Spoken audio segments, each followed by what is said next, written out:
Ouais, bonjour à tous. Donc, suite au triathlon du Galon d'Or que j'ai fait cette année avec grand plaisir, hein, pour la petite histoire, encore une fois, je voulais vous éclaircir sur un petit domaine là, quelque chose que je maîtrise bien et quelque chose qui peut permettre à tout le monde de comprendre un peu mieux les choses et peut-être mieux l'appréhender l'année prochaine. C'est la natation qui est très très spécifique au Galon d'Or, où la stratégie a un impact énorme évidemment. Donc moi c'est un domaine que je connais puisque j'ai été guide de pêche en mer, j'ai été pendant des années à calculer les courants en fonction des marées, des vents, etc. Et donc c'est quelque chose que je pense on ne m'apprendra pas. Hein, je ne veux pas pas m'envoyer des fleurs, mais là-dessus on ne me racontera pas de salade. Et tout ça pour dire que, voilà, une des raisons des gros écarts qui se retrouvent sur la natation, sur le triathlon du Galon d'Or, c'est aussi ça, quoi. Hein. Il y a la vitesse de nage, certes, mais il y a aussi la trajectoire, parce qu'évidemment, si on se rajoute 200 ou 300 mètres, à des niveaux pour des gens qui nagent une 30, voire 2 minutes au 100 mètres, 200 mètres, c'est tout de suite 4 minutes. 300 mètres, c'est tout de suite 6 minutes. Donc, ça fait d'énormes écarts. Alors là, en l'occurrence, c'est pas forcément une durée de natation qu'on augmente, si on se trompe un peu, c'est surtout une durée de course à pied qu'on augmente. Et courir sur la plage dans le sable mou, c'est pas un grand bonheur. Alors là, j'ai deux exemples, hein, je vais vous les montrer. Donc là, c'est Thomas Marin qui gagne l'épreuve avec moi en natation. On a quasiment nagé ensemble. On est sortis de l'eau ensemble. Ceci dit, moi, j'ai pas ma trace, hein, mais je pense être parti un petit peu plus à gauche de lui. Hein. Il m'a rejoint, Thomas, on va dire vers les 1500 mètres. Il est arrivé de ma droite. Je l'avais pas vu, je savais pas trop où il était. Bon, il pourra peut-être nous éclaircir, lui, par un ou deux commentaires. En tout cas, on s'est rejoint à peu près dans ce deuxième tiers de parcours de natation. Et il arrivait de la droite. Bon, moi, mon idée, hein, je vais vous le dire très clairement, dès le départ, et je l'avais annoncé aux quelques triathlètes qui étaient avec moi sur la plage, on avait déjà bien pressenti que le courant descendant était déjà en place. Descendant sur cette zone-là, c'est-à-dire c'est un courant qui est nord-est-sud-est. Oui, nord-est, sud-ouest, hein, il part vers le sud-ouest. Donc, au montant, on a un courant inverse qui est de l'ordre de sud-ouest-nord-est. D'accord? Donc là, si on se réfère aux heures de marée, ce qui est souvent une erreur, hein, si on se réfère à ça, on pourrait dire, bah oui, on n'était pas encore à l'état le haute, donc le courant monte, donc le courant est sur la carte ici, là, puisqu'on est nord en haut, hein, le courant est donc de gauche à droite. Et donc, par rapport à la natation, il aurait fallu partir, comme l'annonçait l'organisation, plutôt à droite pour bénéficier du courant montant et faire une trace à peu près rectiligne. Ce qui, en fait, sur le terrain, était faux, puisqu'en fait, il faut absolument vérifier l'effet sur place et à l'instant T. Et ça, c'est très important. Et d'autant plus, à partir du moment où le vent était légèrement nord-nord-est ici, c'est aussi lui qui influe considérablement sur la vitesse et la force du courant, et la direction du courant surtout.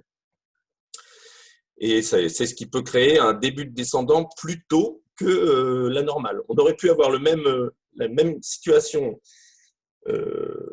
mêmes horaires, même jour, avec un vent de sud-ouest léger. Là, je ferai le pari que le courant se serait maintenu de sud-ouest-nord-est encore un peu plus longtemps. Et que là, il aurait fallu partir à gauche. À droite, donc partir plutôt vers la droite. Voilà, c'est ça. Voilà, alors là, on a deux exemples, donc Thomas Marin et moi. Hein, moi, je pense un petit peu plus à sa gauche, mais enfin bon, on voit une ligne à peu près rectiligne.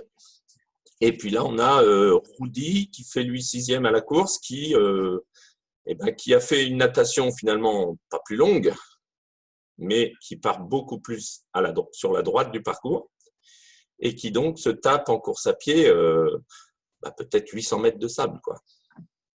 Donc à la sortie de l'eau, ça fait, certes, il n'a pas nagé plus longtemps en kilométrage, mais il a nagé quand même plus longtemps parce qu'il est moins rapide dans l'eau d'une part, mais surtout, il a beaucoup de temps de course à pied à faire. Alors que le même tracé ici n'aurait pas été plus long en distance de natation. Donc en fait, le problème majeur, c'est que là, pour le coup, il se rajoute surtout du temps de course à pied sur la pelouse, sur la plage. Voilà, donc tout ça pour dire, moi, mon idée principale était de partir encore plus à gauche que ce que j'ai pu faire. En fait, j'ai vite compris que les bateaux et kayaks allaient m'imposer de repartir un peu vers la droite. Bon, je n'ai pas insisté, j'ai préféré être quasiment le plus à gauche de la flottille. Déjà, à partir du moment où on est le plus à gauche de tous avec un courant de gauche, on sait qu'on fait moins d'erreurs que les autres. Donc, quand on fait moins d'erreurs, on fait une course plutôt meilleure. C'est ça le principe. C'est le principe en régate. En régate de voile, celui qui gagne, ce n'est pas celui qui ne fait pas d'erreurs, c'est celui qui en fait moins que les autres. Et c'est souvent ça. Donc, en fait, ce qui est très important sur ce genre d'épreuve où on a très très peu de repères, il n'y a pas de bouée, il y a un canal global avec des bateaux qui eux-mêmes accompagnent mais sans être trop directifs.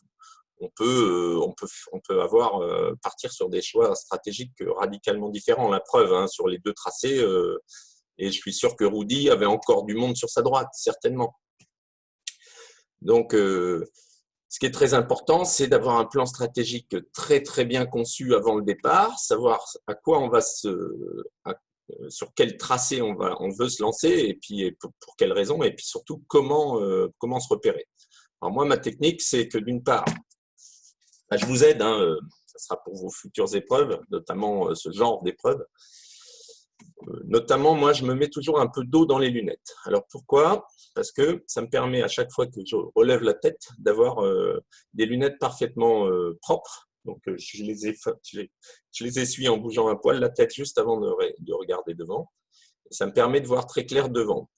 Voir très clair devant, à ces distances-là, vous allez me dire, qu'est-ce qu'on voit? En fait, ce qu'on voit, c'est qu'il faut se donner des amers à terre, des amers remarquables.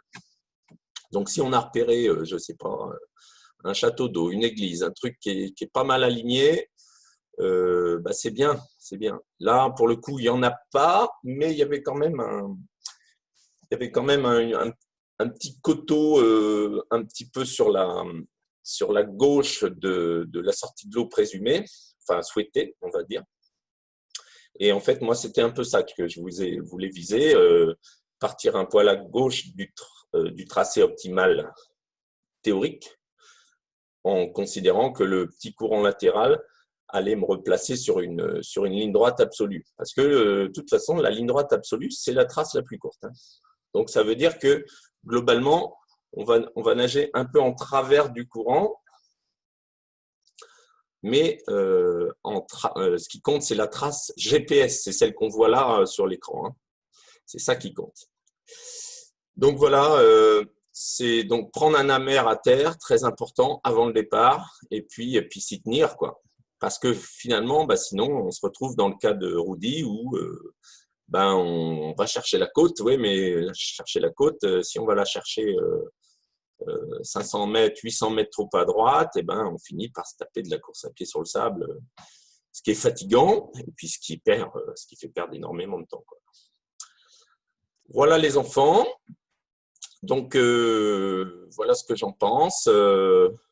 J'avais fait il y a 3 ans et c'était exactement le même cas de figure. Le courant était effectivement déjà en train de démarrer début de descendant parce que effectivement il y a 2 ou 3 ans, j'avais fait le vent était également nord-est, même pas fort, mais c'est lui aussi qui influe et qui recrée, qui fait démarrer la marée descendante plus tôt que les horaires théoriques qu'on a sur les horaires de marée. Donc. Voilà ce que je voulais vous dire. Je pense que ça peut aider un certain nombre d'entre vous, notamment sur des courses de nage en eau libre, sur des triathlons comme même Royan. Hein. Royan, il y a des amératères, il y a des choses à faire. Bon, ben, c'est un petit peu différent parce qu'on est dans une masse et puis les bouées sont pas très loin. Et puis puis on est dans une masse de nageurs, donc c'est difficile de choisir des options différentes. Mais enfin, il y a quand même toujours des courses où il y a des choses à faire.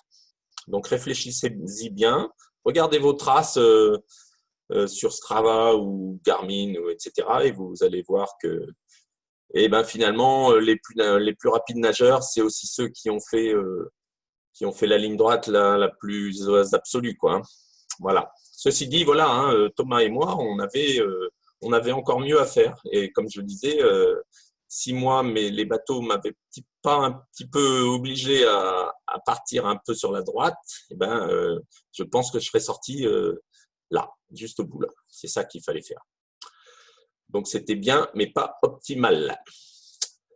Voilà, à très bientôt. Et puis, bah, j'espère que tout ça, ça va vous éclaircir et puis on peut en reparler à l'occasion. À bientôt.